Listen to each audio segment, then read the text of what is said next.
2014 সালের লোকসভা নির্বাচনের আগে দেওয়া প্রতিশ্রুতিগুলি বিজেপি শাসনের 10 বছরও পূরণ করা হয়নি। এই 10 বছরে দেশে যুবশক্তি হারিয়েছে তাদের কর্মসংস্থান, নারীরা হারিয়েছে মর্যাদা, দ্রব্যমূল্য বৃদ্ধির ফলে গরিব মানুষের জীবন হয়ে উঠেছে দুর্বিষহ। এই অবস্থা থেকে উত্তরণের একটা সুবর্ণ সুযোগ এসেছে 2024 সালের লোকসভা নির্বাচন। শুক্রবার প্রদেশ কংগ্রেস ভবনে সাংবাদিক সম্মেলনে একথা বললেন কংগ্রেসের হয়ে ত্রিপুরা সরকারি কর্মচারী ফেডারেশন পোস্ট অফিস চমনির নেতৃত্ব। এদিন সাংবাদিক সম্মেলনে উপস্থিত ছিলেন ফেডারেশনের সভাপতি শান্তিরঞ্জন দেবনাথ, কর্মচারী নেতৃত্ব সুশান্ত সেন চৌধুরী সহ অন্যান্যরা। শান্তিরঞ্জন দেবনাথ এদিন বলেন, কংগ্রেসের তরফে এবারের নির্বাচনে 5টি ন্যায়ের কথা বলেছে। এই ন্যায়পত্রে 25টি গ্যারান্টির কথা বলা হয়েছে।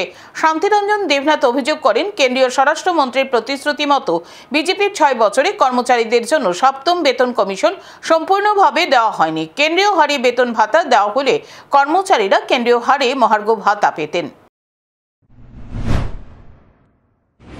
বিজেপি শাসন ক্ষমতায় আসে, তাহলে শাসন ক্ষমতায় আসার পর প্রথম ক্যাবিনেট মন্ত্রিসভার বৈঠকে রাজ্যের কর্মচারীদের 7ম বেতন কমিশন দিয়ে দেওয়া হবে।